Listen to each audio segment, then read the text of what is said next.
প্রিয় দেশবাসী, আপনারা দেখেন এই যে পুলিশ এবং র্যাবের সাথে আমাদের প্রায় 2 ঘন্টা সংঘর্ষ হয় এবং সর্বশেষ তারা সারেন্ডার করতে বাধ্য হয় আমাদের কাছে। বরিশাল বিশ্ববিদ্যালয়ের ছাত্রদের কাছে তারা সারেন্ডার করেছে। আপনারা দেখেন এখন চলে যাচ্ছে। আমাদের উপর টিয়ার শেল নিক্ষেপ করেছে, রাবার বুলেট নিক্ষেপ করেছে। আমরা আমাদের যথাযথ চেষ্টা করে এদেরকে প্রতিহত করেছি। এখন দেখেন হিজড়ার মতো এদের লিখিত দিয়ে যাইতে হবে, সারেন্ডার করে লিখিত দিয়ে যাইতে হবে। লিখিত দিতে হইবে, লিখিত দিতে হইবে।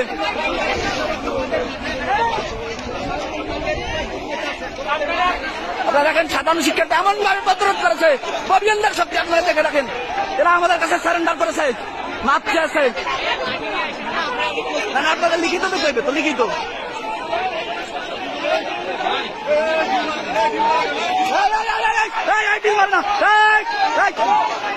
দিল মারবে না, দিল না, দিল না।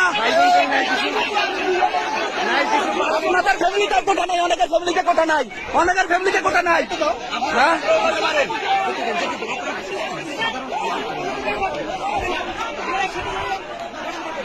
দেখছেন আপনারা এই হিজড়ার গোষ্ঠী ববিয়ানদের কাছে পরাজিত হয়ে সারেন্ডার করেছে এবং আমাদের সবাইকে ডেকে তারা স্বীকার করেছে যে আমরা আসলে চলে যাচ্ছি এবং তারা হচ্ছে ক্যাম্পাস থেকে চলে যাচ্ছে। এখন জানি না তাদের কোনো দুর্বসন্ধি আছে কিনা পরবর্তীতে।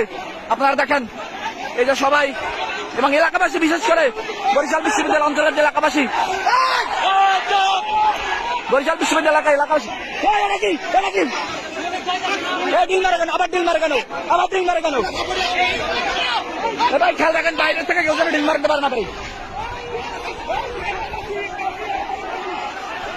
আপনারা দেখেন তারা চলে যাচ্ছে। এখন আমরাও মোটামুটি শান্ত। এখন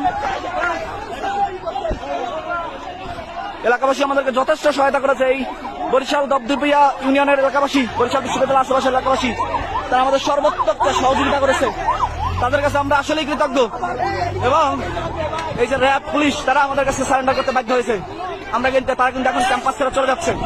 তারা প্রায় দীর্ঘ 2 ঘন্টা টিয়ার শেল এবং রাবার বুলেট নিক্ষেপ করেছে। আমরা সবগুলোই তাদেরকে প্রতিহত করেছি। এখন তারা চলে যাচ্ছে।